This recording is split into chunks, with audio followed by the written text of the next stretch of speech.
eu quero trazer aqui... É verdade.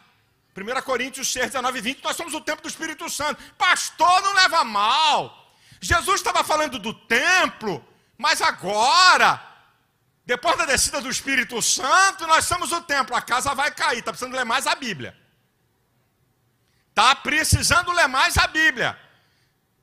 Se o templo não tinha importância na época de Jesus, como diz Lucas 21, 37, João 18, 20, Jesus todo dia pregava no templo e ensinava nas sinagogas. Ah, quer dizer que o templo agora não tem mais valor, porque agora nós somos o templo, então vamos embora. Por que Pedro e João, Jesus já era assunto dos céus, o Espírito Santo já tinha sido derramado, por que Pedro e João subiram a hora nona, a hora da oração, no templo? Para quê? Se o templo não tem mais valor nenhum, já que eles são o templo do Espírito Santo. Agora para casa cair de vez. Mais de 50 anos depois da descida do Espírito Santo e da ascensão de Cristo, Atos 22, 17, Paulo, quando chegou a Jerusalém, foi orar no templo e foi arrebatado. 50 anos depois, mais de 50 da descida do Espírito Santo, se o templo não tem mais valor, por que Paulo foi para o templo?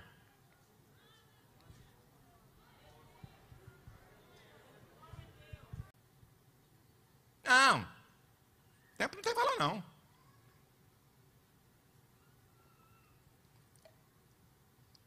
Você tem que entender o jogo astuto que eu vou mostrar para você. Primeira coisa, minam a importância do templo. 60% do dinheiro da igreja é para manutenção do templo. Tu dirigiu que igreja, brother? Tu foi pastor aonde? Então, para mostrar que você está mentindo, está vendo esse templo aqui? 6.580 lugares, ar-condicionado central. 40% da renda da igreja é para manutenção do templo. E se fosse 60 ou 70? Uma das funções do dízimo é o sustento da casa do Senhor. E daí? E se for 60, 70, 80? E daí? Mas eu estou provando porque quem gosta de falar e de dar conceito tem que se preparar para o contravapor. Dirige igreja. Cobram. Aí, o que disse o Silas Malafaia. 3 frases nesse trecho dos vídeos dele, que todos nós assistimos, porque foi feito um convite, né? Todos nós assistimos, e eu separei os trechos aqui da defesa dele do templo, do dízimo e da autoridade pastoral. Está aqui o trecho do templo e do dízimo. 3 frases aqui, 3 frases colocadas aqui, me chamou muita atenção. A primeira foi, dízimo para sustentar a casa de Deus. Depois ele coloca também o erro teológico. E uma das frases que me chamou mais atenção foi, vocês precisam ler mais a Bíblia, senão a casa vai cair. Antes de mostrar que quem precisa ler mais a Bíblia, de quem apresenta o erro teológico, é exatamente o nosso irmão. Mas antes, deixe dizer que isto não é nada pessoal, não é contra o Silas Malafaia, e sim contra os erros teológicos aplicados por ele. Ele aplica a lei de Moisés em cima do povo de Deus. E eu vou mostrar já. Antes, deixe dizer uma coisa. Ao contrário do nosso irmão, que tem um currículo invejável, eu não sou da família evangélica, portanto, nunca fui sustentado com o dinheiro de ninguém, principalmente do dízimo, que é um erro teológico. Não tenho formação acadêmica e, por isso, eu prego o que eu entendo como verdade. E não tenho salário pago por dizimista. Sou obreiro, trabalho pessoalmente, sou pedreiro e trabalho para sustentar a minha família. Não tenho nenhuma formação secular, sou semi-analfabeto, só que eu não sou burro. Eu tenho os olhos iluminados para andar segundo a verdade do Evangelho. Então, as frases que me tocaram muito foi erros teológicos, dízimo para sustentar a casa de Deus com 40, 60, e ele gritou, se fosse 60 ou 70. E a outra frase, precisa ler mais a Bíblia, que a casa vai cair. Então vamos ensinar a ele e aos demais assembleanos que defendem o templo e o dízimo a revelação da graça de Deus. Meu nome é Geraldo Moraes, você está no canal Igreja em Espírito e em Verdade. Vamos para a Bíblia. Olha o que diz Deuteronômio, capítulo de número 14, versículo de número 22. O livro da lei, a Torá, estamos no Pentateuco. Nenhuma dessas palavras aqui são aplicadas para a igreja, e sim para o povo de Israel. É a lei de Moisés. Nós estamos vivendo a graça. É uma nova aliança, não é a aliança antiga. A aliança antiga, Cristo pôs fim. Romanos 10:4. Naquele madeiro ele cumpriu a lei. A frase tetelestai, do grego, quer dizer está cumprido, está consumado, não existe mais nada o que fazer. Paulo explica aos Colossenses, no capítulo 2, no versículo de número 13, que o escrito de dívida que constava de mandamentos e ordenanças, no madeiro ele rasgou. Ora, como é que um pastor vai me fazer pagar uma dívida que Cristo já pagou? Esta dívida estava sobre o povo judeu. Era o povo judeu, debaixo da lei de Moisés, que tinha que dar dízimo. Agora se espantem, porque esse dízimo nunca foi dinheiro, apesar de já haver dinheiro na época. Mas calma, os assembleanos gostam de ser chamados de bereanos, só que vão pelo que o pastor diz e não pelo que diz a palavra. Vamos ler? Deuteronômio capítulo 14, versículo 22. Vou ler o 22. Certamente darás os dízimos de todo o fruto das tuas sementes, leia comigo, que ano após ano se recolher no campo. De acordo com esse texto, os dízimos era dado todos os cultos? Precisa ler mais a Bíblia. Os dízimos era anual. De acordo com esse texto aqui, o dízimo que Deus pediu era dinheiro ou era 10% da plantação dos judeus? Precisa ler mais a Bíblia. Quem é que inventou o dízimo como 10% do salário dos crentes? Os pastores, que não tem na Bíblia. Não tem na Bíblia Deus pedindo 10% do salário dos crentes. Não tem. Ora, e como é que vai sustentar a igreja? A igreja somos nós, vou mostrar daqui a pouco. Mas nós nos reunimos no espaço. Faz como nós fazemos aqui. O aluguel aqui é 4.000, a gente divide entre os irmãos.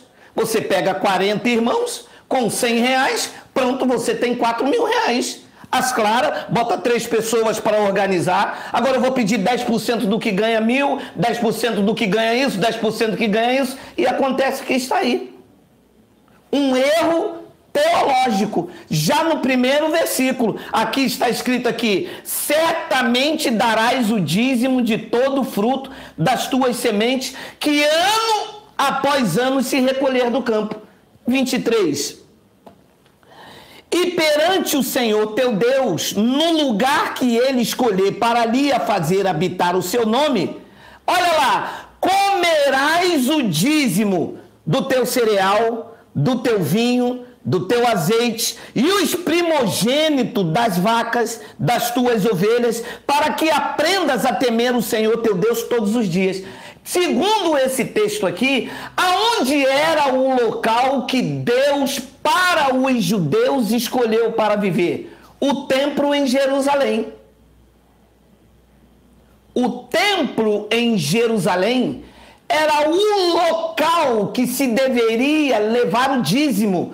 O dízimo, não, segundo o conceito judaico, não era levado para as sinagogas, não era levado para as tendas. O dízimo, segundo o que Deus ordenou por meio de Moisés, era para ser levado no templo em Jerusalém. Ouça, o templo em Jerusalém não entrava gentios, era abominação. Judeus e gentios não se falavam. Esta era uma lei para Israel. Eles querem aplicar a lei para a igreja, mas essa lei acabou. Diz Romanos 10:4 que o fim da lei é Cristo. O fim do dízimo, o fim dos dogmas, o fim do sacerdote. Mudou a lei, mudou o sacerdote.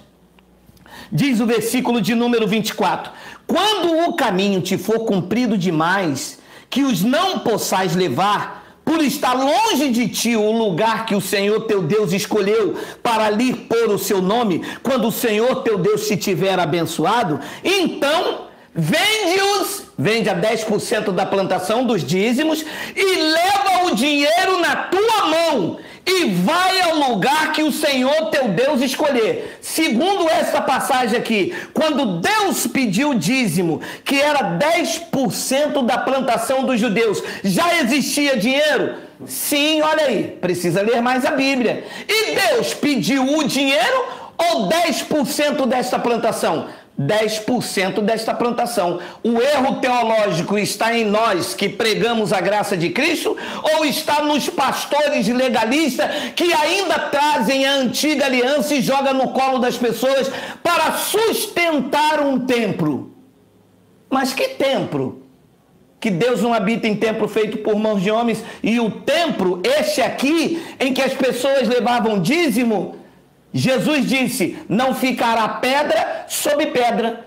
O templo não teve importância, tanto é que Cristo derrubou. Derrubou quando ele morreu? Não, derrubou em 37 anos após a sua ascensão ao céu. Então veja, já havia dinheiro lá na lei de Moisés. Eu estou lendo a Torá, Deuteronômio, o 5º livro de Moisés da lei. Havia dinheiro, mas Deus nunca pediu dinheiro a ninguém, porque Deus não precisa do dinheiro dos crentes. Deus pediu 10% da plantação.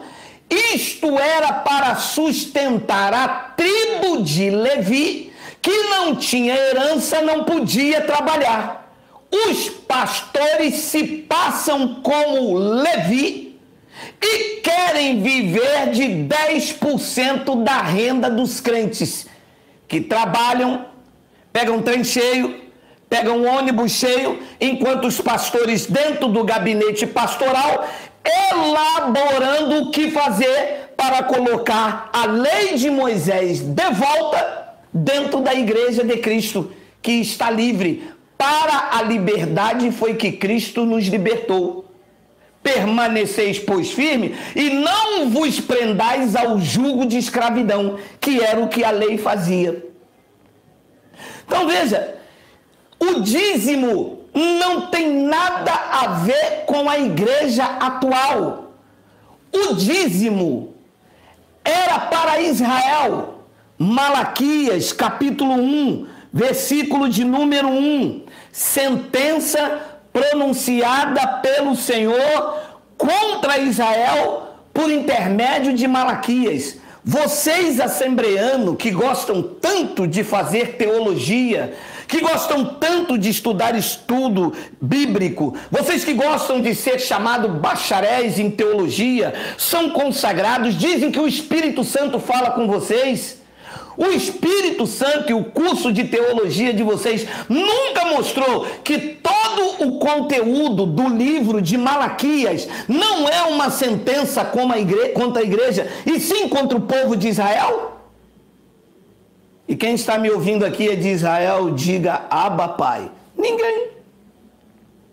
Somos brasileiros, debaixo da Constituição, que me dá o direito, a liberdade com respeito, que eu não estou atacando a pessoa, eu estou trazendo aqui, refutando a sua argumentação, porque ele disse que há um erro teológico não sustentar ou não manter o dízimo e menosprezar o tempo, e eu estou mostrando aqui por A mais B, claro, limpo, que o livro de Malaquias era uma sentença contra Israel, não contra a igreja de Cristo.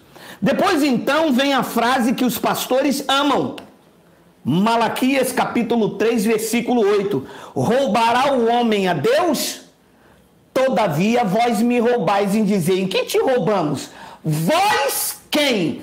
Se o conteúdo está direcionado a Israel, era nós, a igreja? Ou era o povo que estava roubando, em especial os sacerdotes? Isso não tem nada a ver comigo. A carta, a sentença, está endereçada a Israel. Ora, aqui no Rio de Janeiro prenderam Sérgio Cabral com mais de 100 anos. A sentença dada a Sérgio Cabral diz direito a mim? Não, é uma sentença direcionada.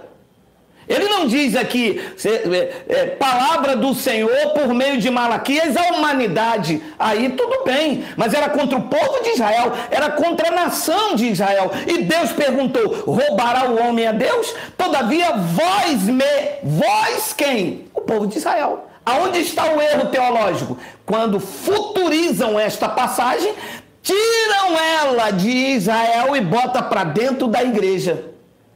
A igreja pensa que sabe tudo, cega, obedece os seus líderes. Depois diz o versículo de número 9, com maldição sois amaldiçoados, porque a mim me roubais.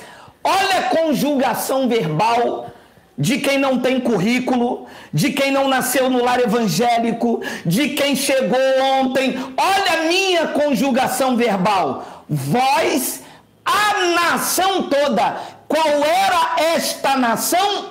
A nação de Israel. O que isso diz respeito a mim? Aí disse assim no vídeo dele, o meu ensino sobre o dízimo não é meu, é da Bíblia. É da Bíblia, mas era para Israel. Não tem nada a ver comigo. Esse escrito de dívida foi cancelado por Cristo. Isto era uma dívida anual, como nós temos IPTU e PVA. Isto era uma dívida anual, você leu em Deuteronômio, que os judeus tinham anualmente para sustentar os levitas lá no templo. Que não existe mais levita, porque o templo caiu em 70. Com maldição sois amaldiçoado, porque a mim me roubais, vós a nação toda. Versículo de número 10. Trazeis todos os dízimos à casa do tesouro, para que haja mantimento na minha casa. Claro, mantimento está falando de quê? Comida. Está falando de frutos, verduras. Era isso que era o dízimo. A casa do tesouro ficava onde? Em Jerusalém. Ficava, não está mais. A casa do tesouro não é a igreja que um homem vai no cartório e escreve lá Ministério do Pastor Cuscuz. Isso não é a casa do tesouro. Isto é um edifício de pedra, onde cada um prega a sua doutrina, cada lugar tem o seu pastor. Que Deus que tem tanta casa é essa? Agora pergunta a eles assim, traz para a casa do Senhor, a igreja de fulano é a casa do Senhor. Ah, tá bom, pastor, então esse mês eu posso levar o meu dízimo para aquela outra igreja, porque lá também é a casa do Senhor? Vê se eles deixam. Precisa ler mais a Bíblia, porque senão a casa cai. Porque aqui o berimbau canta, e canta bonito, dentro da palavra, que não é nada pessoal.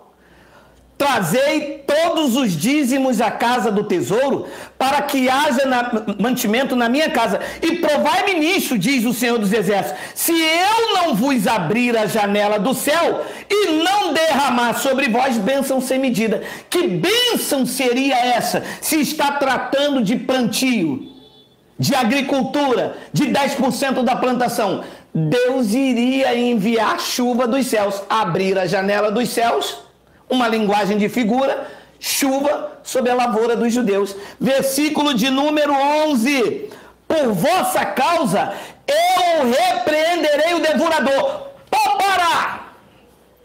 Devorador aqui era uma espécie de gafanhoto, que tinha vários tipos de gafanhoto. Tinha um migrador. E esse devorador, por conta do povo estar em desobediência, em especial os sacerdotes, iria devorar a plantação dos judeus. Devorador aqui, eles que mandam a gente ler a Bíblia, eles que diz que são um erro teológico, transformaram em demônio. Mas demônio não come alface. Olha lá, para que não vos consuma o fruto da terra, e a vossa vide, a videira, não será estéril, diz o Senhor. De acordo com o que você leu o texto, este devorador estava consumindo o salário, o dinheiro. Sabe por quê? Porque eles estão hábeis em transformar a verdade de Deus no engano. Porque o texto não está falando de dinheiro, de salário. Mas Jesus em Mateus 23, mandou dar o dízimo. Já é Novo Testamento. Não é. O erro teológico também é aí. Mateus, Marcos, Lucas e João não é Novo Testamento. Para ser Novo Testamento, disse o escritor dos Hebreus, é necessário que intervenha a morte do testador. Porque enquanto o testador está vivo, o testamento não tem validade, não tem vigor. E Mateus, Marcos, Lucas e João, o testador, que é Jesus, não tinha morrido ainda, estava vivo. Portanto, esses livros não podem ser considerados Novo Testamento, porque são livros de caráter autobiográfico. Todas as vezes em que Jesus fazia um milagre, ele dizia, vai ao templo e oferece a oferta que Jesus mandou. Você vê os pastores mandar fazer isso? Não. Por que é que Jesus mandava oferecer a oferta de Moisés? Por quê? Porque ainda estava debaixo da lei. Ele nasceu sobre a lei, viveu sobre a lei. Então, Mateus 23, ainda era o período da lei. Aliás, não só Mateus 23, mas até o templo cair em Jerusalém em 70, todas as comunidades, incluindo Paulo, ainda estavam sobre a sombra da lei. Olha o que diz. Perdão, Mateus 23. Ai de vós, igreja de Cristo. Não. Ai de vós, pessoas do Manaus, do Rio de Janeiro, do Rio Grande do Sul. Não. Quem eram os escribas e os fariseus que Jesus se refere nesta passagem? Os ferrenhos seguidores da lei de Moisés. Os escribas, os intérpretes, e os fariseus, uma seita, que eram ferrenhos defensores da lei de Moisés. Vamos ler o que eles chamam de erro teológico e que diz que nós precisamos ler mais a Bíblia. Somos nós ou são eles? Aula! Alô! Aula do analfabeto, aula do pedreiro, aula de quem chegou hoje. Leia! Ai de vós, escribas e fariseus hipócrita, porque dais o dízimo do 13º do salário de vocês. Não! Dízimo nunca foi dinheiro. Dízimo é isso aqui. Deuteronômio 14:22. Malaquias 3, 8, 9, 10, 11. Texto e contexto neles. Dízimo era 10% da plantação, era uma dívida anual, era a lei de Moisés. Ai de vós, escribas e fariseus hipócritas, porque dais o dízimo da hortelã, do endro e do cominho, e tendes negligenciado o preceito mais importante da lei. O dízimo era da lei. Mas havia algo mais importante, que eles negligenciavam. Olha lá, a justiça, a misericórdia e a fé. Vem a frase que eles se apoiam, não respeitando a visão perfeita do contexto. Devias fazer essas coisas.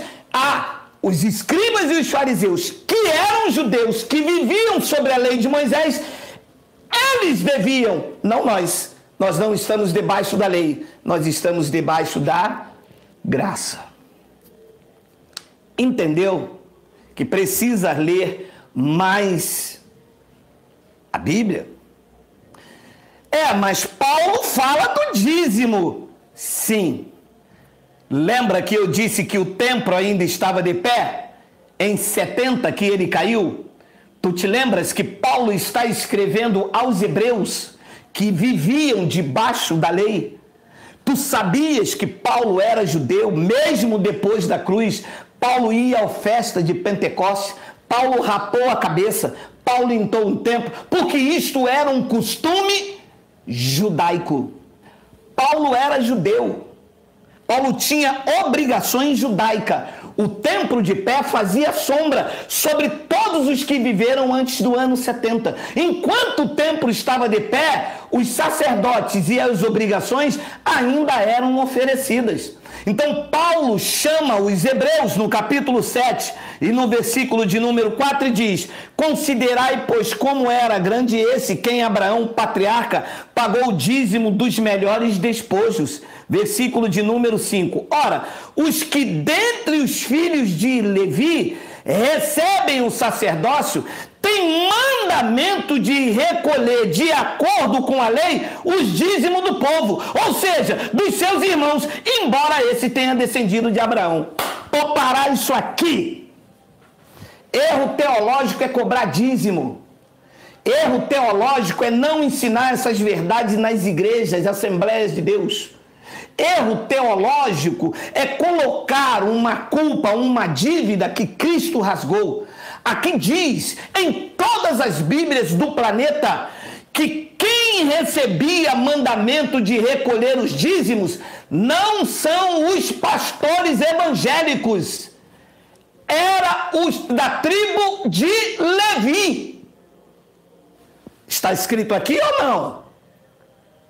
É um erro teológico meu? E agora? E esse confronto? E essas verdades? Como que se explica isso aqui agora? Ora, os que dentre os filhos de Levi recebem o sacerdócio têm mandamento de recolher, de acordo com a lei, os dízimos do povo, ou seja, dos seus irmãos.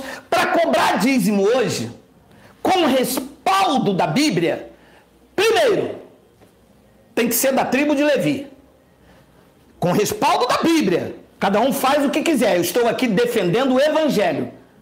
No vídeo do nosso irmão, ele chamou de falsificadores do evangelho. Eu acho que tem que rever essa frase aí. Porque quem cobra dízimo tem que ser da tribo de Levi.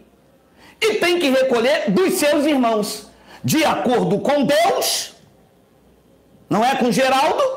Isto tem que ser anualmente e tem que ser a 10ª parte do plantio. Não tem nada a ver com dinheiro. E o outro engano teológico no vídeo: sustentar a casa de Deus.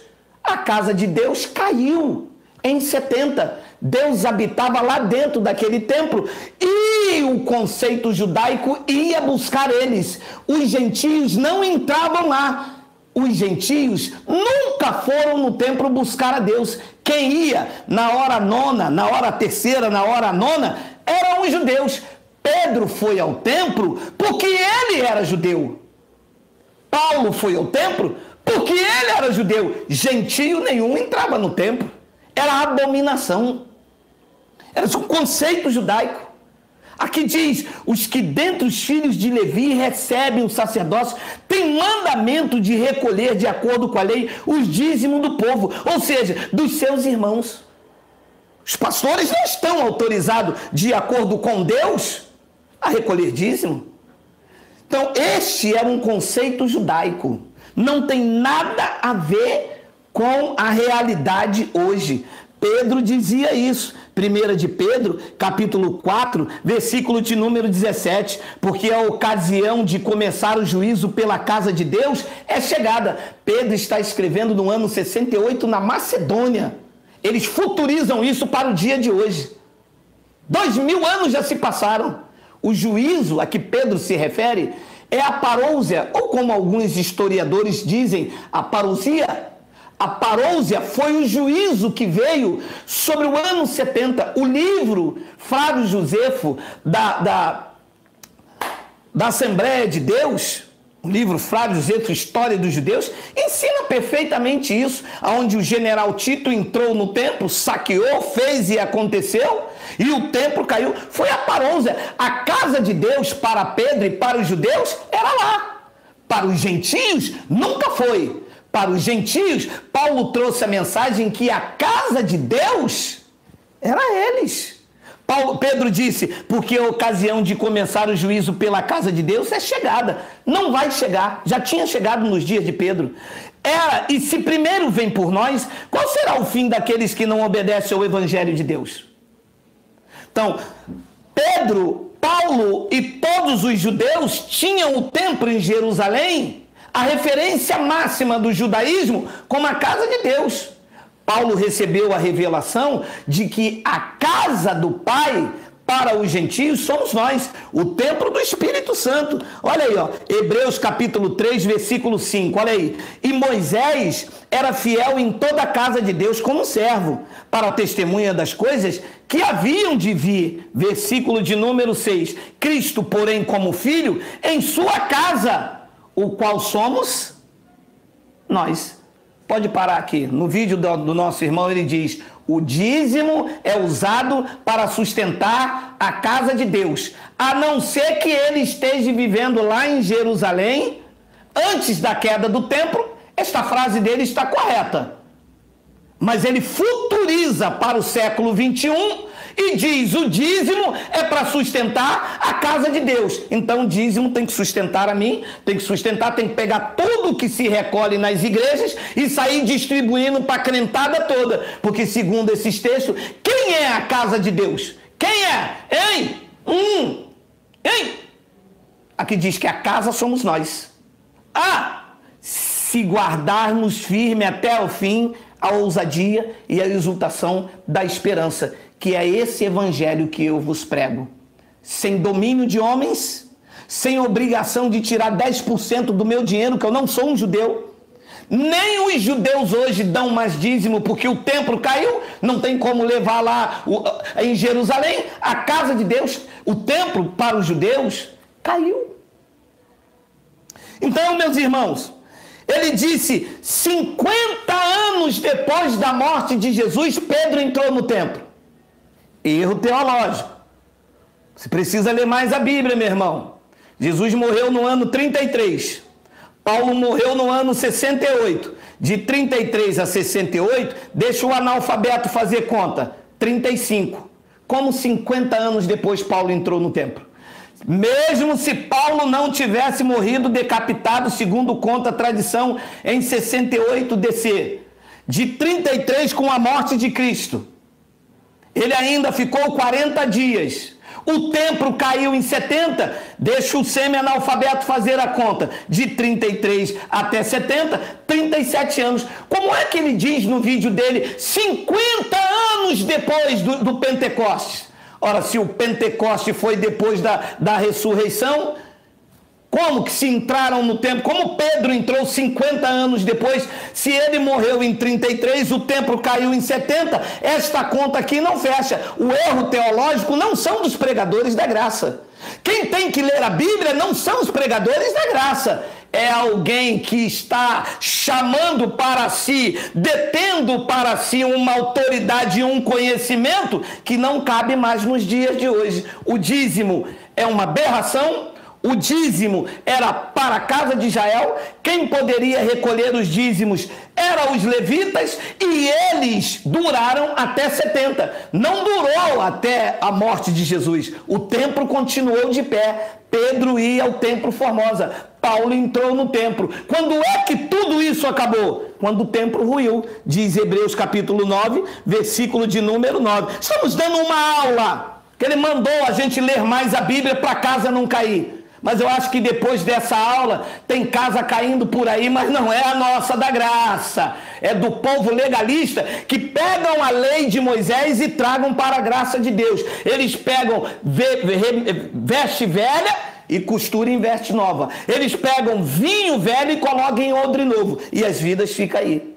Diz aqui, é isto, uma parábola para a época presente. E segundo esta, se oferece tanto dons como sacrifício. Embora estes dons e sacrifícios, no tocante à consciência, sejam ineficazes para aperfeiçoar aquele que presta culto. Isto era a lei, que perdurava até 70. Depois Paulo diz, os quais não passam de ordenanças da carne, baseadas somente em comida e bebida e diversas abluções, purificações com água, imposta até o tempo oportuno da reforma. Paulo está escrevendo em 68. Quando é que veio a reforma? Quando ele removeu definitivamente o primeiro pacto e estabeleceu o segundo. O templo caiu, cumprindo-se a profecia de Alcha nos dias de sua carne, quando ele disse, tá vendo esta suntuosidade? Não vai ficar aqui pedra sobre pedra. O templo lá em Jerusalém, ele teve importância para os judeus e foi mantido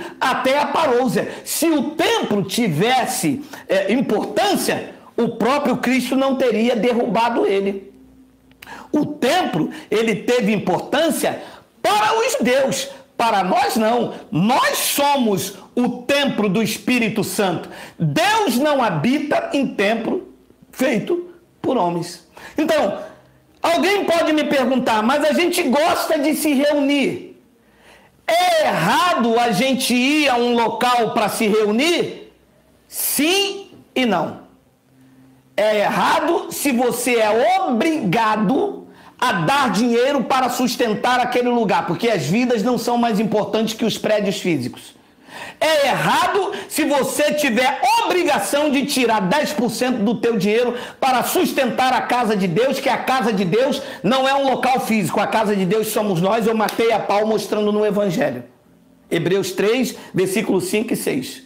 E sim, você pode ir se você sente vontade, é livre, e se lá existe alguém que te ensina essas verdades, e se houver alguma despesa a bem de todos, seja dividido para não ser pesado a ninguém.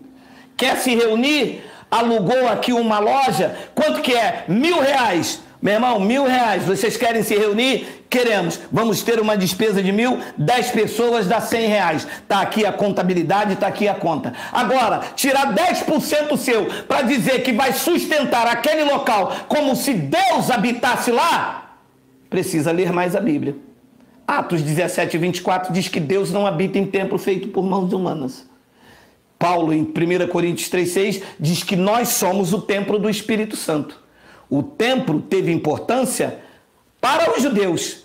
Para nós, ele ruiu definitivamente. E em Hebreus capítulo 8, versículo de número 3, eu termino esta aula, tá bom? Quando ele diz nova, ele torna antiquada a primeira. Veja, quando ele disse este é o cálice da nova aliança, quando ele disse nova, ele não acabou com a primeira aliança. Ela continuou. O templo estava de pé, fazia sombra. Paulo ia fez de Pentecostes, mandou Timóteo lavar os pés das viúvas, havia ali alguns fermentos da lei e eles se baseiam nisso. Mas em 70, o templo ruiu. Quando ele diz nova, torna antiquada a primeira. Disse Paulo no ano 68. O que se torna antiquado e envelhecido está prestes a desaparecer. Ano 68 para 60, desapareceu definitivamente. Não há base na Bíblia para aplicar dízimo sobre a igreja atual hoje.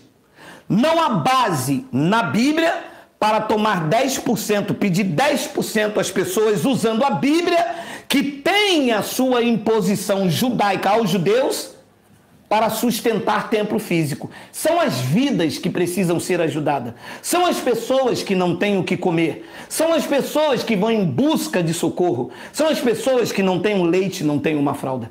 Não existe dívida a ser paga. Segundo o evangelho que eu prego, o evangelho da graça de Deus, ninguém deve nada a Deus. Eu contribuo no espaço onde eu me reúno. Tem mês que não dá para contribuir, não sou obrigado a dar nada. Se me pedir, eu não volto mais lá. Eu sou livre para contribuir, sou livre também para não contribuir. Eu faço por generosidade, porque eu sei de onde esse evangelho me tirou. Esse evangelho me tirou da escravidão evangélica. Esse evangelho me tirou do pagar o preço, do sacrifício, de separar com maquinazinha todo mês 10% do meu dinheiro que me fazia falta. E quando eu procurava os pastores, eles diziam que eu não tinha fé. Mandava pegar um envelope, mandava fazer um propósito, porque a viúva deu tudo que tinha. Eu cansei dessas histórias. E eu sim li a Bíblia como eu estou ensinando a eles, a todos eles.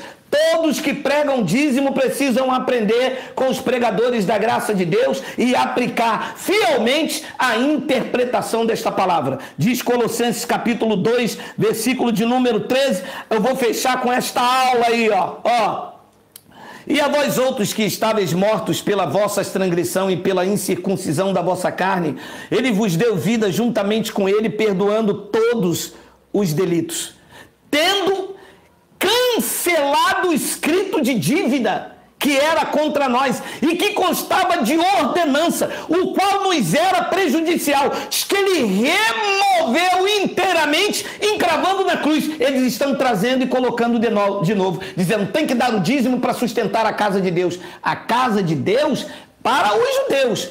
Para nós, a casa somos nós. Nós somos a casa do Pai. Efésios capítulo 2, versículo de número 13. Olha, não, porque se precisa ler mais a Bíblia, vamos de aula. Mas agora em Cristo Jesus, vós que estáveis longe, fostes aproximados pelo sangue de Cristo, porque Ele é a nossa paz, o qual de ambos fez um, e tendo derribado a parede de separação que estava no meio e na amizade. Lê. Precisa ler mais a Bíblia. Dizer que o povo tem que pagar o dízimo para sustentar a casa de Deus, precisa ler mais a Bíblia. Primeiro que a casa de Deus somos nós. O dízimo era para o povo judeu. Precisa ler mais a Bíblia. Eu não tenho que pagar nada, porque o dízimo era uma dívida judaica. Eu não tenho dívida nenhuma, ela foi cancelada sobre os judeus e sobre mim. Ele aboliu na sua carne a lei dos mandamentos na forma de ordenança, para que dos dois criassem em si mesmo um novo homem fazendo a paz. Tá aí essa aula, tá bom? Um grande e caloroso abraço. Meu nome é Geraldo Moraes, amanhã domingo estamos juntos, não no templo. Preste bastante atenção. Os templos vão se reunir como igreja, não para prestar um culto a Deus, mas para prestar o culto racional. Com qual propósito? Para experimentarmos a boa, a perfeita e agradável vontade de Deus. Assim é, graça eterna, porque aqui o berimbau canta. Assim é, melhor noite.